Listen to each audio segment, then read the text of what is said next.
is always a tricky part of the conference where 2015 to 2017, I adamantly refused to have regulation panels on stage. No matter how many lawyers asked me, like, hey, can we speak at the I said, no, it's boring. So since 2017, I thought the best way to hang out on stage and talk regulation is to make it not boring. And I'm tasking everybody on stage here to keep it, because it's not necessarily a boring topic, it's just a complicated and serious topic, which has room at conferences. And it could feed several conferences of its own, just regulation and how that works. We got about 25 minutes here. We're going to run through quick introductions and then do a deep dive into how to avoid prison and these things. So why don't you go ahead, Esteban.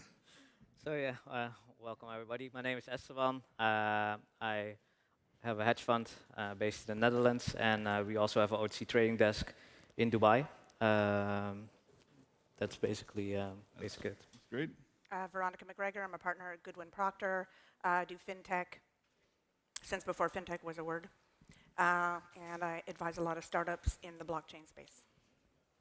Good afternoon. My name is Maja Vujinovic. I've been in the space since 2011, former CIO at General Electric, and we currently have an investment firm and a token economics firm. Hey everyone, pleasure to be here. Thanks for being here. My name is Herwig Konings, originally from the same space as Jor over here. Started a company 5 years ago called Invest Ready, verifying accredited investors. And now I run an advisory firm called Security Token Partners. Hey, I'm Jor Law. I'm a corporate securities attorney. I've got a few companies in the space that do custody, escrow, credit investor verification, and in general, I've been very active in trying to build out the ecosystem for tokenization of securities. Thank you. Every time I go out for drinks with somebody, we discuss security tokens because I'm very fun at bars and parties. But I feel like the security token words act like a bit of a Rorschach test where everybody comes up with their own interpretation of what it means.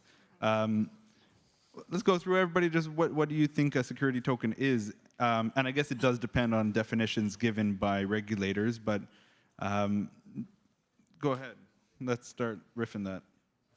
Okay, yeah. So like, in order to define a security token, it's like pretty difficult because a lot of times when, for example, I advise an ICO or when we want to invest in an ICO, they say, yeah, no, we have a utility token. For sure, we have it in the white paper. We discuss it with our lawyers.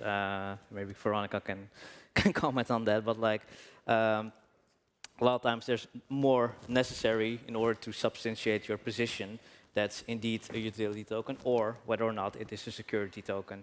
So it's very difficult to define also because each legislator and each regulator in every country is free to actually define security token. So if you have, let's say, utility token in country A, then that doesn't automatically mean that in other jurisdiction you would also have also a utility token, could also be a security token. Right. So starting with the premise that it really doesn't matter what we think a security token is, it's all about whether the SEC thinks it's a security. And lately they have indicated that they're going to start with everything's a security token, and it's kind of up to you to prove it's not.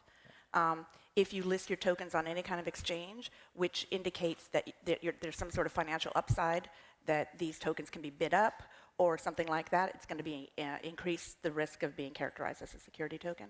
So what is the risk of being characterized as a security token? Right. So the risk of being characterized as a security token is that you'll have to comply with the securities laws in the state and at the federal level, which are actually not that hard to comply with. People are pretty terrified of them, but in fact, it's kind of, in the US anyway, the SEC stuff is not all that onerous, really. It's better to not have to do it, but in reality, if you want to, and I advise my clients, look, tell me again how this can in no way be a promise of some sort of upside in your company.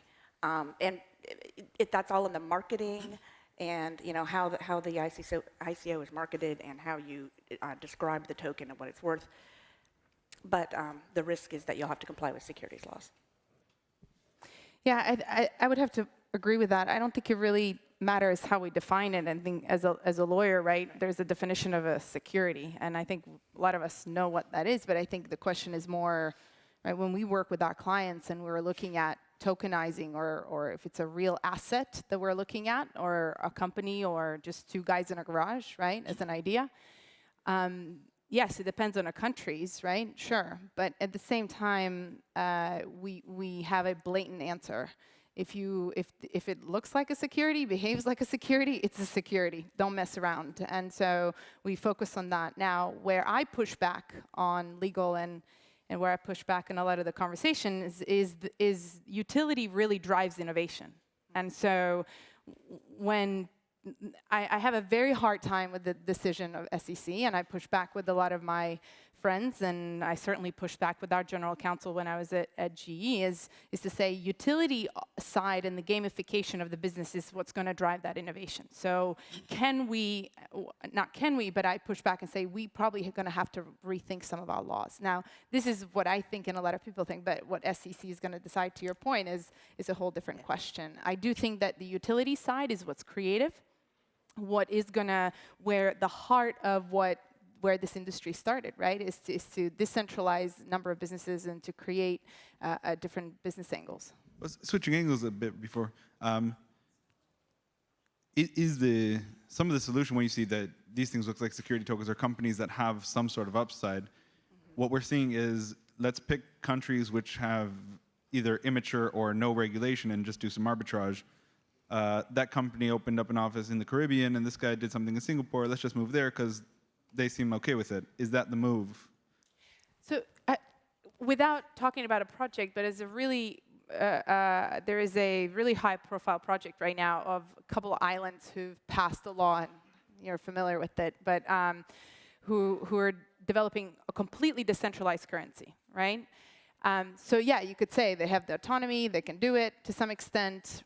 But they've been summoned by IFC, they've been summoned by World Bank, and they've been summoned by US government to say, hey, what are you doing? Right? So my answer to your question is, can you do it? Sure, you can try, but are somebody going to knock on your door and say, you know, what are you actually doing? Probably chances are quite likely. And bear in mind that some of these laws, well, all of these laws, they're basically consumer protection laws, right? Which tend to follow the consumer. So if you're reaching out to people, you can be based in the Caribbean all you want, and as long as you're only offering these things to people in the Caribbean or whatever that country is. Yeah. But as soon as you reach beyond those borders, you're subject to the laws of whoever you're offering it to. Yeah, because that's what people sometimes tend to forget. Like, you cannot just market anywhere. You will need an approval from a regulator. We got to get everybody speaking here. Sorry. Good question. I don't need to repeat a lot of what's already been said, but I'll try to complement a little bit. And full disclosure, I am not a lawyer, but there is a legal definition. There's the Howey test that if you want to try and really go down to court, you can try and go around it. But a security to me is something that represents an asset. It can offer investors a return. It can be equity. It can be a dividend. It can be anything that is really promising a return. And anything that you go out and raise money with basically means you're going to go return that money, so you're classifying it as a security, which is why there's a lot of regulation concern around ICOs and utility offerings, because they're going out and they're raising capital from public markets. So that, again, I agree with everybody up here. It's not up to us to decide what it is, and it's our job to follow the rules that are set forth, and hopefully we can try and evolve those rules as an industry. Yeah, I think there's two kind of big things to kind of understand, which is, the definition of securities is set forth by law and in court interpretations, and it's really, really broad. But I think the key thing to understand is, there's this debate of utility versus security, and that's actually completely wrong. That it was never meant to do that, right? The question is really, do you have utility or not? And most times you do. And then separately, completely separately, the question is, are you a security or not? So you could be an asset token, you could be an infrastructure token, you could be a utility token, but you could also be a security token. So I think a lot of times people have confused it because they think like, oh, either I'm security or I'm utility, without realizing that they can actually be both. And the other thing is, there's this movement toward like, oh, I'm just going to go offshore and I'll avoid the rules. And I think anytime you're touching the U.S., by selling into the U.S. or facilitating the exchange into the U.S., you have to be very careful. They can still come after you, probably. They can. No probably about it. Absolutely. Yeah. Okay, so I'm not going to launch a satellite and launch my company out of that satellite. Completely decentralized. That works. More on the topic of, let's say, in 2014, we did this paper about tax treatment of Bitcoin. Yeah. And we wrote this paper, and Yeah. at the time there was a discussion whether Bitcoin was money or not, and there was all these, let's say, buckets that people had, whether it was a reusable coupon we were discussing, or a coupon, or what is this? Are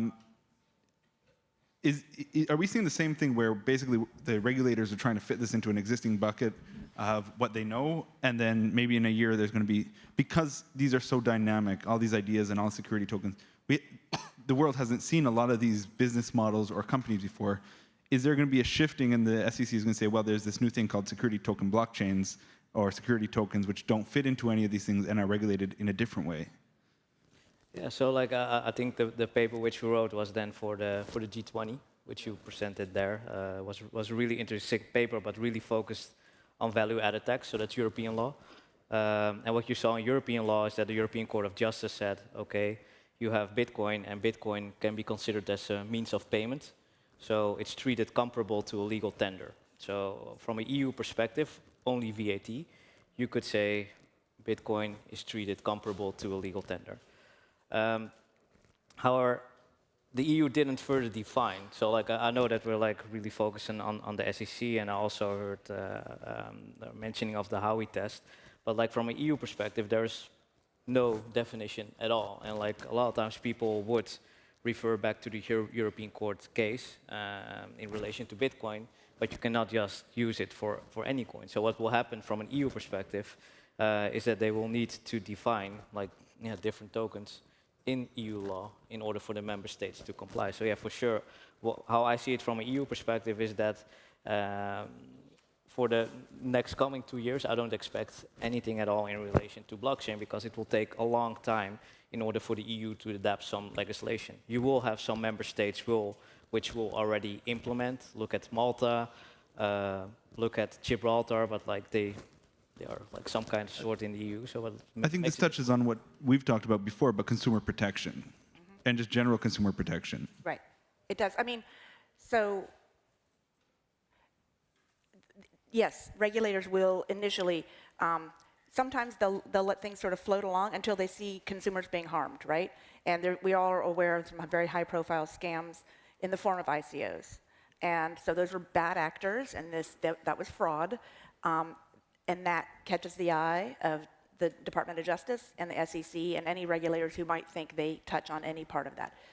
So they will try and cram it into existing law, because getting a new law passed is really time-consuming, and they want to act quickly.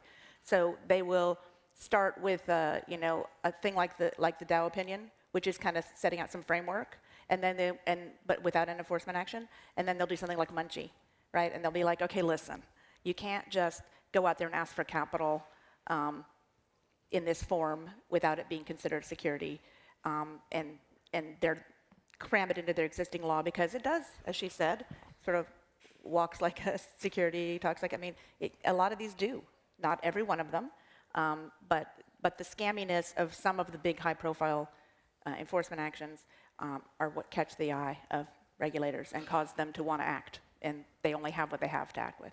Mo, what was can you ask that question in a different way? It's such a complex topic, because we see it from so many, like our customers are anything from, Amazon, who's interested in taking friction out of the payment system globally, to, private companies who have 20 million users a month, right? To now, let's say, getting a call from Adidas and says, hey, I have 10 million followers and fans around the world. We want to tokenize, right? And they're like, first question is, are we a security or are we a utility? Tell us, right? That's like the first question that we usually get. So ask the question in a different way. I want to tease out some of the things that we see. What do you think the audience is most concerned about in this space, right? Is it that innovation is going to start bleeding out of the US? Well, the question started as is there going to be a harmonized treatment to security tokens, or how is that going to work? But maybe a better question is to ask, because it's not that hard to comply with the SEC, right. That's right. Will the security token exchanges make it so easy for people to do security tokens, and will that make the industry blow up?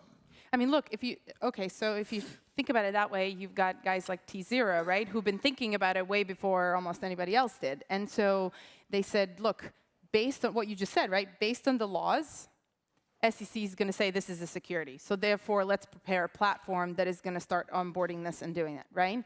Is that going to be the case for a lot of other ones? Probably. NASDAQ is looking at doing it, right? And they're already in bed with SEC, so it's just easy, right? They'll just go follow along. But I think what's interesting is your earlier point is what's happening in other countries, and that even here, people can't keep up with innovation. If you look at any large system, be it a large corporate or government, it's very hard to keep up with the rules and regulation. And how do you actually tweak those to amend? Because the only purpose of these tokens, in the beginning, at least at Satoshi's Roundtable, where we go every year, was the whole idea was to allow for a common man to actually utilize the assets and make more money, right? Not just to be accredited investor. So are we going to completely kill that innovation? And I do think that part of it will be killed because, to your point, it will just be standardized, right? Because if it is standardized, it's going to force only those at the exchanges, or you can only invest if you're accredited or if you have a certain amount of money, right? And what happens to the little guy again, right? Where this was our chance, or this is our chance to really maximize that. And other countries are going to leapfrog, I think, when it comes to this, for sure. So I think that's where we have to leverage a little bit onto the Jobs Act, and we hope that the SEC will start to take advantage of that more, and I'll explain what I mean by that in a sec. But just to fill everybody in, a majority of securities law was created in 1933 and 1934. And the Jobs Act of 2012 essentially allowed the ushering of equity crowdfunding, and they had also created some rules to allow some of the common man to also participate in these investments through Title III and Reg A+. The problem is we're not seeing, we have some problems that were built into those rules inherently, restricting us from leveraging those very rules that they've created that work for STOs, but they, for example, with Title III, you can only raise $1 million. There aren't that many projects out there that can only raise just $1 million. They need a lot more. Reg A+ is simply isn't being approved actively by the SEC as a method for some of these STOs to compliantly raise capital from the public. So I think there is an onus on them to right now they're saying we have to enforce it, and you can use the Jobs Act and you can do it, but there's also an onus on the SEC to say, we have to start also either evolving the rules or, allowing more approvals of Reg A+ campaigns, et cetera. But I do think the laws exist here in order for us to avoid that regulatory arbitrage and going to other countries to raise capital in a different light, different jurisdictions. I think it's a matter of timing. This space is all so new, and it allows so many things that weren't allowed, before. And you have to understand, the SEC is actually, they're there to protect investors, but they're also there to kind of promote efficient capital markets. And they actually don't want to shut down this industry. They just want to see it grow responsibly. I think, honestly, people in the blockchain in the industry have been a little bit selfish, been a little bit bratty, and they want everything to be like, oh, this is how we want it to work for us right now, without really thinking about how this impacts everything else. The reason why it's difficult for them to come up with regulation, I think, is because whatever they do for blockchain is probably going to end up actually affecting every other security that they do. So they can't really come up with a quick, easy fix, because anything that they could do is going to be slippery slope. Because if they say, oh, we'll do this for blockchain, we'll do this for this token, well, then heck, every equity is suddenly going to be a token, and then now the old security laws never apply. So I think they're not doing a great job, but they're doing an okay job. And I think just over a period of time, you'll see things get better. Jobs Act, like he mentioned, was a step in the right direction, and it'll continually kind of get better, honestly, I think.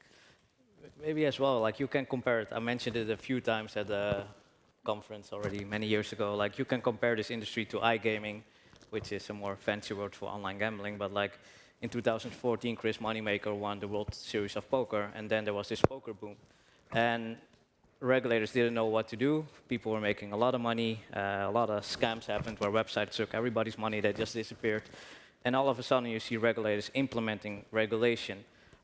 Specific regulation for their jurisdiction, and I think that the same will happen here as well. But I think also one thing which we shouldn't forget it's not only about regulation, it's also about taxation. Like regulators, a lot of times, if you have an ICO and you raised, let's say, 50 to 100 million, all great, but where are you going to pay tax in relation to that ICO, in relation to the funds which you raised? Are you going to pay tax, or aren't you going to pay any tax? So for them, it's really important as well to look at the tax side in order to also get a tax benefit from what we're doing.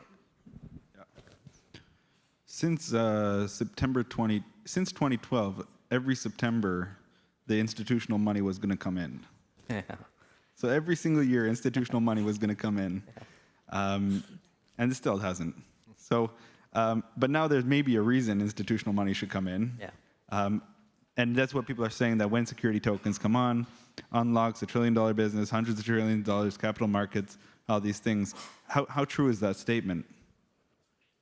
Veronica. I think, you know... Give them a chance. Oh, sorry. No, do it. Go ahead. You know, 2012 Jobs Act, like, it wasn't that great, right? I mean, first it was fairly new. It didn't, you know, he and I know, the industry didn't take off as much as people wanted to. And I think, frankly, a lot of large institutions don't want to deal with the mainstream investor, especially when the laws that you have to comply with are so onerous. You know, why would you go raise money from non-accredited investors if you can only raise $1 million? Like, you know, large institutions don't play in that $1 million space, for example, right? But I think now it's a little bit different because you do see kind of large institutions actually getting into the space. Unbeknownst to them, they're getting into crowdfunding, but they think they're getting into just, you know, blockchain, but really they're getting into both. So I think it'll happen, and then when it does, I think you'll start seeing laws changing more rapidly. This September, next September. This September. No, I think as well, like for institutional investors, back in the days was really difficult. Like in order to make an investment, if you just make an investment, let's say as a VC or if you like a hedge fund, and there's no licensed party on the other side, something goes wrong, yeah, you're liable, and that's what they want to prevent. So currently, what you see, you have certain parties which get a license. For example, like us, we have a license for OTC trading, which would be really helpful because that will allow an institutional investor to purchase. Well, look at the differences between, you know, an ICO and theoretically a proper STO, right? When you look at kind of utility token, you don't have built-in investor protections, you don't have built-in investor rights, there aren't these sort of mechanisms that offer the consumer protections that we're talking about that the SEC wants to see. So theoretically, when you start to apply those things to a security token that's compliant and tradable, et cetera, institutions can now be comfortable, at least more comfortable, with this concept of a token that's now out there trading because they have, you know, again, protections and rights to enforce their positions. So I think that's going to be a major difference that we see that hopefully starts to invite more and more institutions to play. I agree, just because institutions are necessarily risk averse and they have lots of shareholders to answer to, and they have, you know, regulations of their own to comply with. They can't just jump into something until it's proven and until they, you know, can make sure it's properly vetted and September. Regulated. I think maybe, yeah, next September, or, you know, maybe the one after that, but for sure the one after that one. Mo only cares about bottom line. He only cares about so there are two, okay, I won't repeat the same thing, but two examples that come to mind. I don't think we have a crystal ball, right? But here are two examples. One is when I just started in distributed or in blockchain, 2013. I became part of a company called Noble Markets, which today is Noble Bank, and that they had distributed ledger for clearing and settlement, and we went in front of the Fed and various banks and acquire a bank in Puerto Rico and all of this, right? Painful stuff. And that was the first time I found out that actually the Federal Reserve had this massive amount of research and a concept for digital money, right? Because digital money is nothing new, and it made me realize something then to answer this question, which is that they move really slowly, but when they move, right? And so is it this September, to address your bottom line, or next September? I said, about 3 months ago, I said that SEC is going to hire a point person this summer, and they did. And then I think next couple months, you're going to start to see a lot more subpoenas than what you've seen in the last couple months, for sure. And so I don't think that will be this September. So I'm willing to come out on stage and say that and give you a bottom line. The second example of how they move slowly is while I was at GE, I spent previous to that a decade over in Africa and Latin America doing mobile tech and infrastructure development. And I had an idea to use airline engines because large companies have enormous amount of computing power and excess power. And so airline engines that get tested produce a lot of electricity, and that electricity evaporates in many places, and it doesn't get captured. And so I scaled that up all the way to our regulation, and I hit the wall. And it was because there's no rules from SEC. There's no guidance. I wanted to attach crypto machine to the airline engines, mine crypto, and pay for the whole aviation, full division at GE, right? But I was stopped by the council who say, I'm sorry, there's no light from Washington, so I can't let you do this, right? So that tells you that it moves slowly, and I think they'll move once they have some kind of a signal. To the audience that's heard this conversation, this is the tip of the iceberg. There's way more to discuss. There's conversations now going on about natural asset tokens and security tokens that look differently than the security tokens that we know, or utility tokens. This is the tip of the iceberg, and the conversation goes on. Please give a warm welcome, or a big hand of how do you say it? You know, just clap your hands for this regulation panel. Thanks very much.